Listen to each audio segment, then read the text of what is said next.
What's up, fellow roaders? I'm Joshua Thomas, and welcome to another How to Play video. Today, we're going to cover one of AEG's little bag games known as Cypher.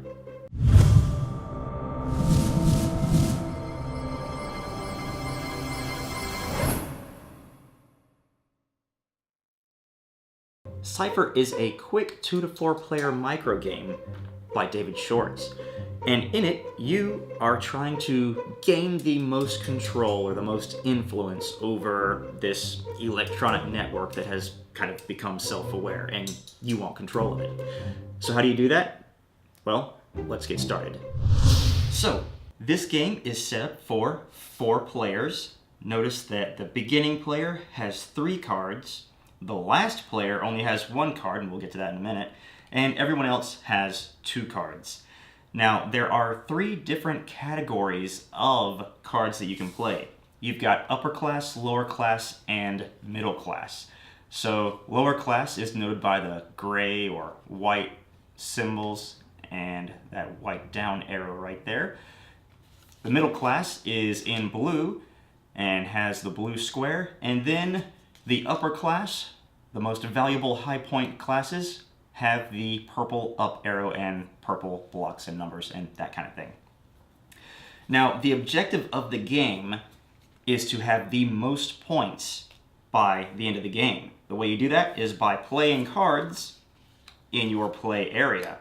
But you can only play 3 cards. Once another card is played, one of these is going to have to be replaced.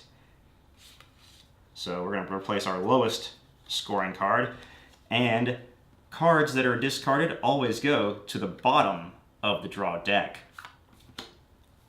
So you're probably wondering what this card does. Well, it can be drawn anytime it is your turn to draw a card, or a card instructs you to draw one as well. Now, you've got these little cheat cards here that help you out when playing the game, but you can't really learn to play the game from them. So let's go over one turn of Cypher. First, you're going to have your hand of 3. On your turn, you should always have 3 cards. The first thing you're going to do is play a card. And then you're going to resolve what happens on that card. So I can play Data Runner. While in play, ignore the effect of other players' Technomancers. I can play that, and he protects me from the Technomancer, which can be a pretty powerful card when played. Then, I get to draw a card. I can draw from here, or I can take the face-up card, but everyone's going to know what card I have. So, I'm going to draw from the top. And now here's the interesting part of the game. I have to take 2 of the 3 cards in my hand and pass them to the player to my left and right. So this is a point in the game where you can really sabotage other players if you figured out how they're trying to win. I guess I will give my lowest scoring. Actually, I'm going to give the bodyguard away because there's 3 in the deck, and you would give these to them face down so no one else knows what they're getting. And then the Fixer, because he's worth the lowest points. The Fixer's not a bad card, but at this point I've got no use for him. And now that leaves me with 1 card. The game continues playing like this until somebody plays the Cypher Anomaly card. This triggers the end of the game, but it's also worth 0 points. So if I play this, oh no, the game is ending. But it allows me to draw another card and immediately play or discard that card. I'll draw another card. Alright, that's really awesome. It's a high point card, so I will play it. I can get rid of my Cypher card. Doesn't matter if anyone else plays a Cypher card, the game ending situation has already triggered. Then, after that, each player gets 1 last turn, including the person who triggered the end game. So I can do one more thing. Oh, bodyguard. Okay, well, this person had to go away, so we can put them right there. Once the game is over, everyone scores up the number of influence points they have, and whoever's got the most points wins the game. It can be a very intriguing game with lots of choices to make and lots of ways to sabotage and overpower your opponent. There's one other way for the end game to be triggered, and that's for the draw deck to be completely gone. If the draw deck is gone at the end of someone's turn, that means that the game end has also triggered and everyone gets one last turn. Now I'm going to talk to you about some of the cards that might be a little confusing. Most of the cards are self-explanatory, and the rulebook also does a really good job of explaining how each of them works. But right now I'm going to show you some of the more confusing cards. I've got those three right here. They are the Coder, the Extractor, and Executive. If I play the Executive, first off, I have to play it into my own area. So let's switch out our Bodyguard, put him right there. Bodyguard goes under.